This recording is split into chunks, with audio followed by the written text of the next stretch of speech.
The tow truck lights flashing at 3:12 a.m. were the first sign they'd gone too far. The amber glow cut across the fresh blacktop like a warning flare, reflecting off windshields that didn't belong there in the first place. I stood at the edge of my parking lot, hands in my jacket pockets, breathing in that sharp mix of asphalt and cold night air, listening to the low hydraulic whine as another car lifted clean off the ground. No shouting, no chaos, just the quiet, methodical sound of consequences catching up. Funny thing is, none of this had to happen.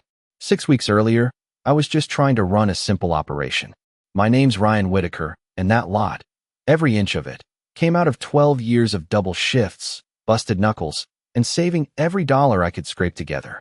It sits right on the edge of a neat little HOA neighborhood, the kind with matching mailboxes, trimmed hedges, and rules printed thicker than a phone book. From the moment I signed the deed, I knew the line was clear. My property ended at the painted curb. Their authority ended right there too.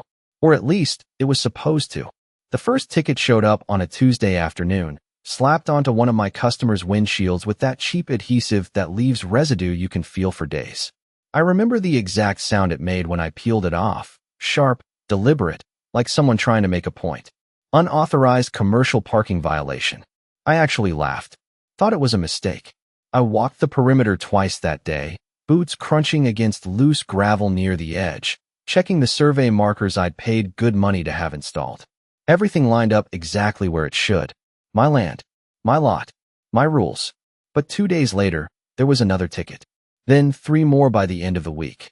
Same wording, same tone, like someone had decided my business was suddenly their problem.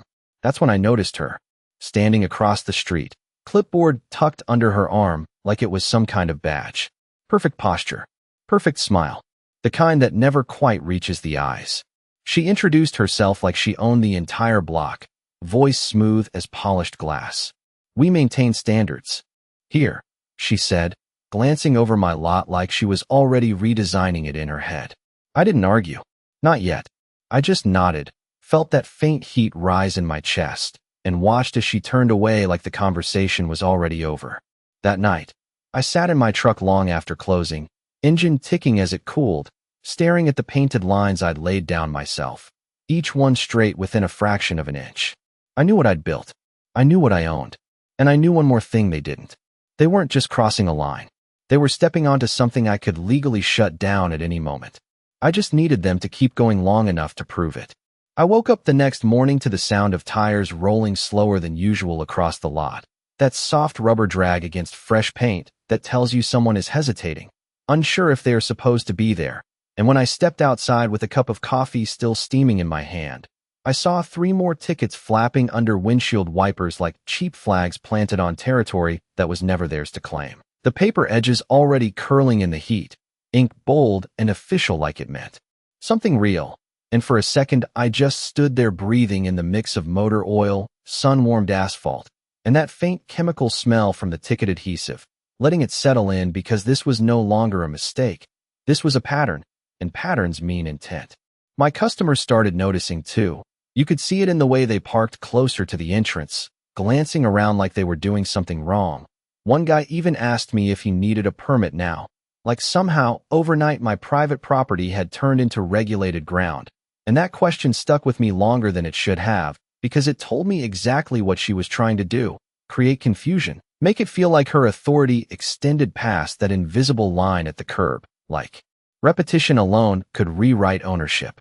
I kept every single ticket, stacked them neatly on my desk back in the small office trailer I had set up at the corner of the lot, each one a little piece of evidence that smelled faintly like ink and heat, and I started noticing details. The timestamps always clustered during mid-morning or late afternoon, the handwriting identical on every line, the same signature at the bottom like a stamp of approval from someone who had never once checked a property record. That was when I walked the boundary again, slower this time, boots pressing into the gravel shoulder, stopping at each survey marker, running my hand along the metal stakes I had driven into the ground myself, feeling the rough edges bite slightly into my fingertips, reminding me that this was not abstract. This was measured, documented, recorded down to fractions of an inch, and I knew then that whatever game she thought she was playing, she had already stepped into something she did not understand. By the end of that week, the escalation became impossible to ignore. A white SUV I had seen circling the neighborhood started pulling halfway into my lot, idling there like it belonged. The driver stepping out with that same clipboard, walking rows of cars like she was inspecting inventory, and the sound of her heels clicking against the pavement carried farther than it should have, sharp and deliberate, like she wanted to be heard, like she wanted everyone to know she was in control. And I watched from a distance, not approaching, not interrupting, just letting it happen, because every step she took, every note she scribbled, every glance she gave was another layer I could use later. That night, sitting in my truck again with the engine off and the air cooling down around me, I spread those tickets across the passenger seat, the paper catching the dim glow from the dashboard, and I realized something simple but important. She was not just enforcing rules, she was creating them out of thin air, counting on the fact that most people would not push back, would not check, would just pay and move on.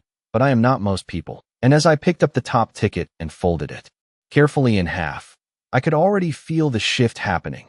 That quiet moment where frustration turns into clarity and clarity turns into strategy. Because if she wanted to treat my land like it was under her control, then all I had to do was let her keep doing it. Long enough to prove exactly how far she had crossed the line. By Monday, it stopped feeling like a nuisance and started feeling like a takeover. The kind that does not announce itself with force, but with repetition so steady, it almost feels normal if you let it. And I could hear it in the way engines idled longer at the entrance, drivers unsure if they were allowed to stay, watching that same white SUV parked halfway across my line again like it had every right to be there. And when she stepped out this time, she did not even glance around anymore, just walked straight into the rows like she owned the ground beneath her shoes, pen moving across her clipboard with that same confident rhythm, like she had done this 100 times before and never once been challenged. I stayed back near the far corner, leaning against the metal railing where the fence met the curb, feeling the sun warming the steel under my palm, watching her from a distance, not hiding, not confronting, just observing, because there is a difference between reacting and collecting. And right then, I was collecting everything. She stopped at a pickup truck near the center row, tapped the hood twice like she was checking inventory, then slipped another ticket under the wiper, smooth and practiced, and I noticed something new this time. A small logo printed at the top of the paper, the HOA name stamped like it carried authority beyond its borders. And that was the moment it became clear she was not just pushing boundaries. She was trying to establish jurisdiction where none existed. Later that afternoon, one of my regulars, a contractor who had been parking here for months, came into the office holding 2 tickets in his hand, paper slightly crumpled from being folded into his pocket, and he looked at me like he was asking permission to stay, like somehow I needed to approve his right to use a space he was already paying for. And that shift in his posture told me more than anything else. This was working for her, not legally, not technically, but psychologically, and that was exactly how these situations spiral if nobody stops them early. I took the tickets from him, laid them flat on the desk, smoothing out the creases with the side of my hand, and for the first time I started lining them up in order: date, time, location, building a timeline that smelled faintly of paper and ink, and something else underneath, something deliberate. And I realized she had been consistent, almost precise, hitting the same sections of the lot at the same times, creating a pattern that looked official enough to scare people into compliance. That evening, I drove down to the county records office, the kind of place that smells like old paper and air conditioning, where fluorescent lights hum overhead, and every file has a history if you know where to look. And I pulled the original property maps, the survey documentation, the zoning classification, every piece of paper that defined exactly what this land was and what it was not. And I sat there tracing the boundary lines with my finger, following the measurements inch by inch, confirming what I already knew but needed to see laid out in black and white. This was private commercial property, not subject to residential association rules, not shared, not conditional, not open to interpretation. When I walked back out into the evening air, the sky just starting to dim and the heat still rising off the pavement, I felt something settle into place, that quiet kind of certainty that does not need to announce itself. Because now it was not just about stopping her, it was about letting her keep going just a little longer, giving her enough rope to define her own overreach. Because every ticket, every step she took onto my lot, Every note she wrote was no longer just an annoyance. It was evidence, and evidence, when used right, does not argue. It closes the door completely. The next morning started quieter than usual, and that was the first thing that told me something had shifted, because problems like this do not disappear, they evolve. And sure enough, right around mid-morning, I saw two different vehicles pull into my lot, both unfamiliar, both moving slower than any customer ever does, like they were scanning instead of parking, and when they stopped near the center row, doors opened almost in sync. And out stepped two people, dressed like they belonged to some kind of inspection crew, branded polos, clipboards, matching posture, the kind of coordinated presence meant to look official even when it is not. I stayed inside the office trailer at first, watching through the front window as they walked the rows, pausing at cars, pointing at painted lines, taking notes like they were documenting violations that did not exist, and the sound of their shoes tapping against the pavement carried through the glass, steady and deliberate, like they were trying to establish a rhythm people would recognize as authority. One of them placed a bright orange notice on a sedan near the entrance, larger than the previous tickets, heavier paper, something meant to stand out, and I could see the bold header from where I stood, words like compliance and enforcement printed in that familiar overconfident font that assumes nobody is going to question it. That was new, and new meant escalation. When I stepped outside, the heat hit me first, rising off the asphalt in waves, carrying that faint burnt rubber smell that always lingers by late morning, and I walked toward them slowly, not rushing, not aggressive, just present, because timing matters in moments like this. They noticed me about halfway through their route, exchanged a quick glance, then straightened up like they had been expecting this, and the one holding the clipboard spoke first, voice rehearsed, smooth, like he had delivered the same line dozens of times before, explaining that they were conducting a compliance review on behalf of the association, that the parking area was affecting neighborhood standards, that corrective measures would be required moving forward. I let him finish without interrupting, just listened, feeling the weight of every word settle into place, because what he was describing was not a misunderstanding anymore. It was an attempt to formalize control. I asked one question, simple, direct, where exactly their authority ended, and for the first time, there was a pause, just a fraction of a second, but enough to show that they were not used to being asked that, and the answer that followed was vague, wrapped in phrases like community impact and shared responsibility, nothing concrete, nothing tied to actual jurisdiction. I nodded, like I accepted it, even though I did not, and stepped back, letting them continue, because this was exactly what I needed, not confrontation, but confirmation. That afternoon, I walked the lot again, slower than ever, counting steps between markers, checking every boundary line. The sun starting to dip just enough to cast long shadows across the painted spaces, and I could still see those orange notices catching the light, bright and intrusive, like they were trying to claim ground through visibility alone. Back in the office, I added them to the stack, the thicker paper sitting on top like a new chapter in the same story, and I realized something had changed for me too, not just in what they were doing, but in how I was looking at it, because this was no longer about reacting to each move. It was about letting them build a case against themselves, piece by piece, step by step, until there was no way to deny where they had crossed the line. And as I sat there with the window cracked open, the smell of asphalt and paper mixing in the air, I could already see the shape of what was coming next, not loud, not messy, just precise, controlled, and final. By the end of that week, the lot did not sound the same anymore. And if you have ever run a place like this, you know exactly what I mean. There is a rhythm to normal business. Engines pull in with purpose, doors shut, footsteps move quick and direct, people know where they are going. But now everything felt slower, hesitant, like the air itself was waiting for permission, and I could hear it in the way tires paused at the entrance. That slight crunch before committing to a turn, drivers scanning for signs that should not even exist on private ground. I started getting questions I had never heard before, people asking if they were allowed to park here, if there were restrictions now, if they needed validation, and every time I answered, I kept my voice calm, steady, the same answer repeated without change. This is private property. You are authorized. Nothing has changed. But even as I said it, I could see the doubt lingering in their expressions, because repetition works both ways. and she had been repeating her version of authority long enough that it started to stick. Late Friday afternoon, I found something new taped to the entrance post, not on a windshield this time, not temporary, but fixed in place like it belonged there, a printed notice inside a plastic sleeve, the kind used for official postings, with bold lettering warning of compliance enforcement and potential penalties. And for a second, I just stood there staring at it, feeling the heat from the sun-soaked metal post against my knuckles as I reached up and pulled it free, the plastic crinkling under my grip, and I realized this was not about individual tickets anymore.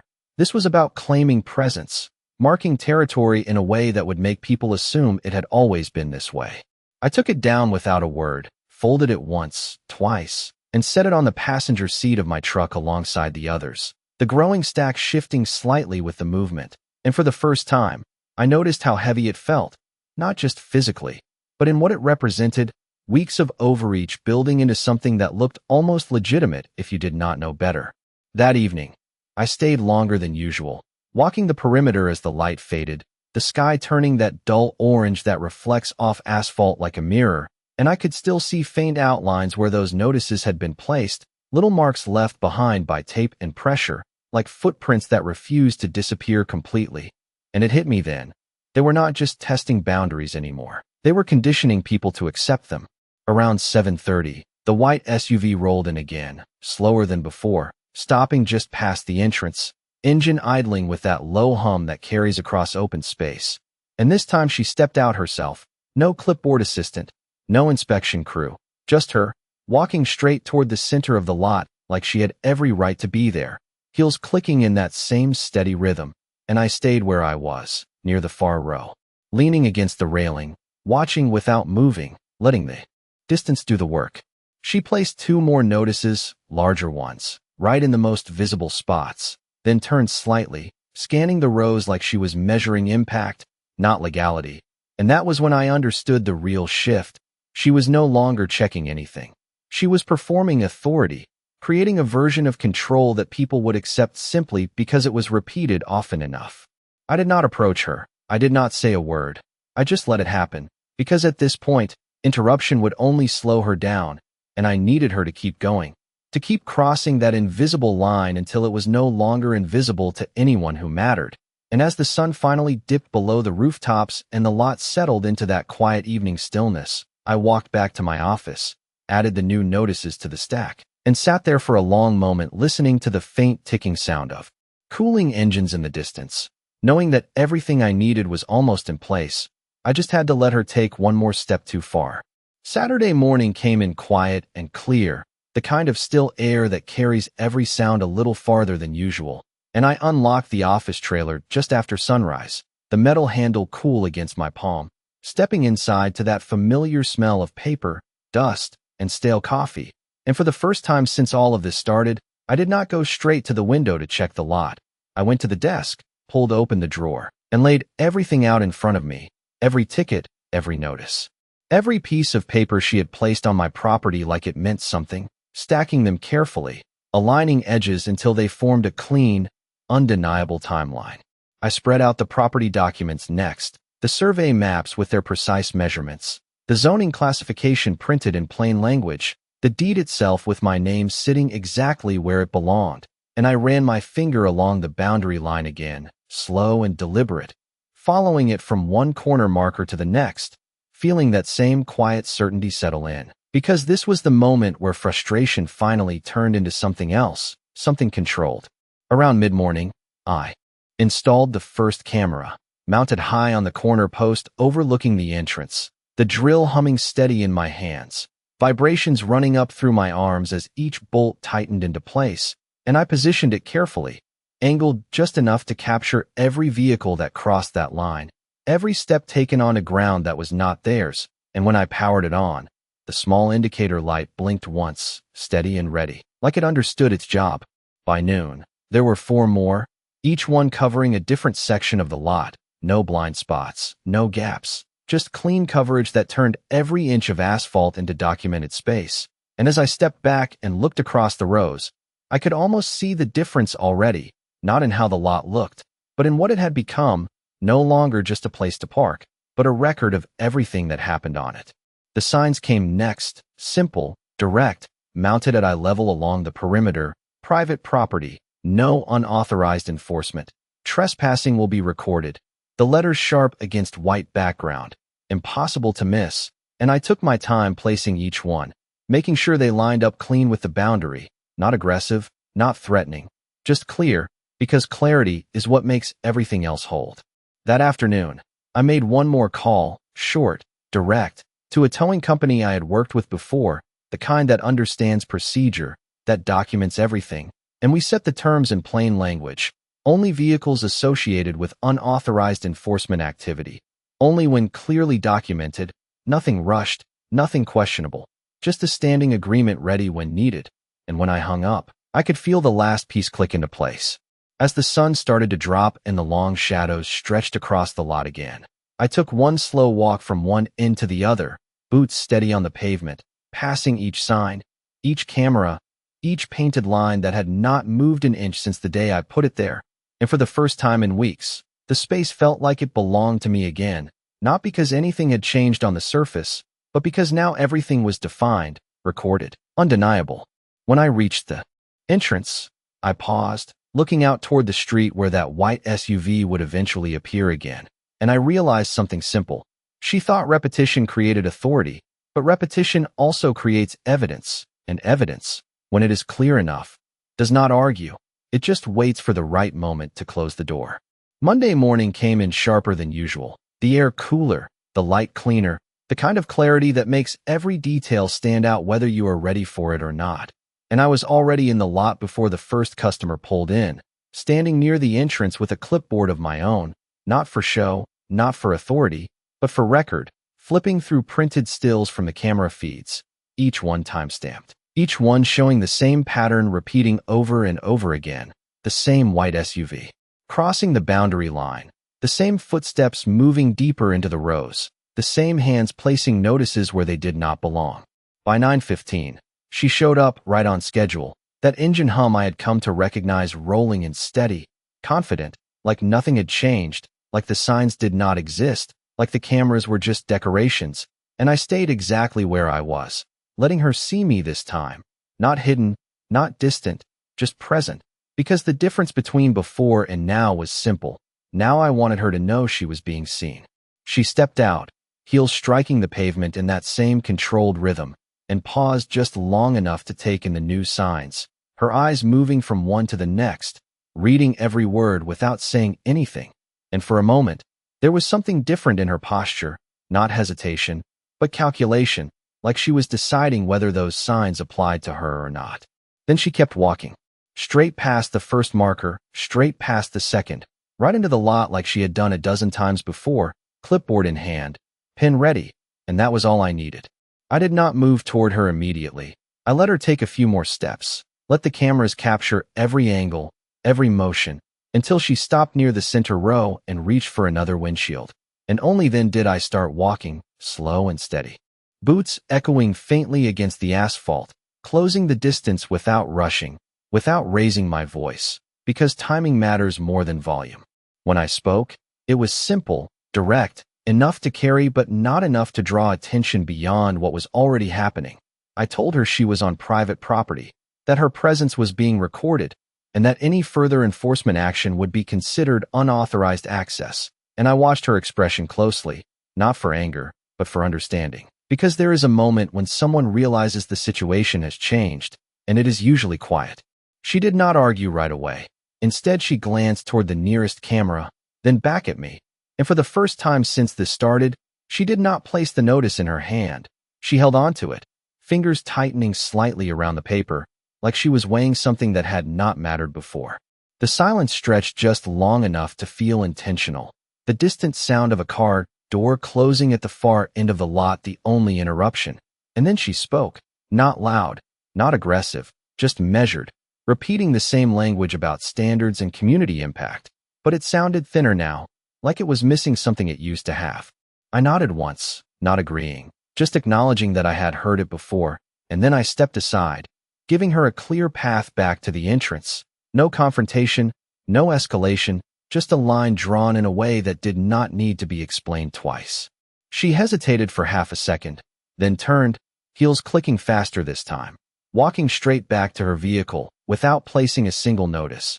And as the SUV pulled out of the lot, that low engine hum fading into the distance, I stood there for a moment longer, listening to the quiet settle back in, knowing that something had shifted again, not in what she believed, but in what she could prove. And from this point on, every step she took would not just be repetition, it would be documented choice. And that is what makes the difference when the door finally closes. Tuesday held longer than it should have, the kind of stretched out afternoon where time feels like it is waiting for something to happen. And by 3 o'clock the heat had settled into the pavement, so deep you could feel it through your boots, rising in slow waves that blurred the edges of parked cars. And I was standing near the entrance again when I heard that familiar engine before I saw it. The white SUV rolling in with that same steady confidence. Except this time there was no pause at the curb, no glance at the signs. Just a direct turn into the lot like the previous morning had never happened. I did not move, did not signal, just let it play out exactly the way it needed to. Because at this point it was no longer about warning, it was about confirmation. She stepped out faster this time, the rhythm of her heels sharper, more deliberate, like she had already decided the outcome before taking the first step, and she walked straight past the first camera, past the posted signs, deeper into the rows with that same clipboard in hand. But now every motion felt louder somehow, every step echoing just a little more, because everything was being recorded from multiple angles, clean, clear, undeniable. She reached the third row before stopping, pulled a notice from her stack, and placed it firmly under a windshield wiper, pressing it down like she was sealing something official, and that was the moment the line closed. I turned slightly, not toward her, but toward the entrance, and made a single call, short and precise, giving the location, the description, and then I ended it without another word, the phone still warm in my hand as I slipped it back into my pocket. The lot stayed quiet, almost too quiet, just the faint hum of distant traffic and the occasional click of cooling engines, and she kept moving, placing another notice, then another, building her own pattern again like nothing had changed, like repetition alone would protect her. It took less than 10 minutes.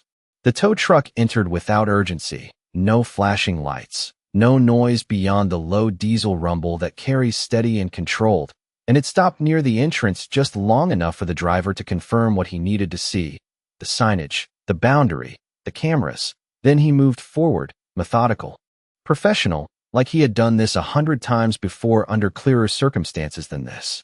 She noticed then, turning sharply as the truck passed her, that brief flicker of confusion crossing her face as she tried to place what was happening, and I could see it from across the lot, that shift from certainty to calculation happening in real time, because this was not part of the script she had been following. I walked forward then, not fast, not slow, just enough to close the distance to a point where she could hear me without raising my voice, and I told her the same thing as before, calm, direct, that she was on private property, that her actions were documented, and that enforcement without authorization would be treated accordingly. And this time there was no response, just a tight grip on her clipboard and a glance toward the truck as it positioned itself behind her vehicle. No one rushed, no one argued. Everything moved with that quiet efficiency that does not leave room for interpretation. And as the hydraulic lift engaged, that low mechanical hum filling the space, it felt less like escalation and more like conclusion, like a process finally catching up to a pattern that had gone on long enough. She did not say anything as she stepped back, just watched, eyes tracking every movement. And for the first time since this started, there was no performance, no authority in the way she stood, just awareness. And when the truck began to roll forward again, carrying what she had driven in with minutes earlier, the sound of tires moving across asphalt echoed longer than it should have, stretching out into that same quiet stillness that had been waiting all afternoon, and I stayed where I was, hands at my sides, breathing in that mix of heat and oil and paper, knowing that this was the moment everything shifted from assumption to consequence. The lot felt different the next morning, not quieter, not louder, just settled, like something that had been out of place for too long had finally snapped back where it belonged, and I could hear it in the way cars pulled in again with that clean, confident motion, no hesitation at the entrance, no slow scanning for signs. That did not apply, just engines idling briefly before shutting off, doors closing with purpose, footsteps moving across the pavement without that lingering doubt that had crept in over the past few weeks. I stood near the same spot by the entrance, coffee in hand, watching the early light stretch across the painted lines, and for the first time in a while, nothing felt contested. Around 10 o'clock, a different vehicle pulled up, not the white SUV, but something darker, quieter, and it stopped right at the curb without crossing over, the engine idling for a moment before cutting off completely. And when the door opened, she stepped out, same posture, same controlled movement, but without the clipboard this time, without the stack of notices, just empty hands and a look that carried something different, not authority, not performance, just awareness. She did not step onto the lot immediately, just stood there at the edge, eyes moving across the space, taking in the signs, the cameras, the cars parked without interruption, and I could see the shift in how she looked at it now, not as something to manage, but as something defined, something she could not simply claim through repetition anymore. I walked over slowly, stopping a few feet short of the boundary line, giving that space the weight it deserved, and for a moment neither of us spoke, the faint hum of distant traffic filling the gap, the smell of warm asphalt rising between us like a reminder of where we were standing. When she finally spoke, her voice was quieter than before, measured in a different way, not rehearsed, not projecting, just direct, asking about the vehicle, about the process, about what would happen next, and I answered the same way I had handled everything up to this point.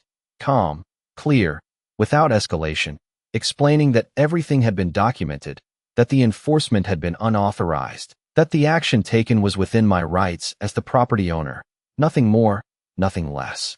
She listened without interrupting, eyes steady, taking it in piece by piece, and there was no argument this time, no attempt to redirect the conversation into standards or community impact, just a slow nod that came a second later than expected, like it had taken time to reach that point. We stood there for another moment, the kind of pause that does not need to be filled, and then she stepped back, not turning immediately, just taking one measured step away from the line before shifting her weight and heading back toward her vehicle, heels softer this time against the pavement, the sound not carrying as far as it used to. The engine started, low and controlled, and as the car pulled away, it did not slow at the entrance, did not turn in, just continued down the street and out of view, and I stayed where I was for a few seconds longer, letting the quiet settle back in around me. By the afternoon, the pattern was gone. No more tickets, no more notices, no more footsteps crossing into space that was never theirs, just the steady flow of business returning to what it had always been, simple, defined, uninterrupted. I walked the perimeter one last time before closing, passing each sign, each camera, each marker that had held its ground through all of it, and when I reached the entrance, I paused again, looking out at that clean line where my property ended and everything else began, and it felt solid in a way it had not before, not because it had changed, but because it had been tested and held.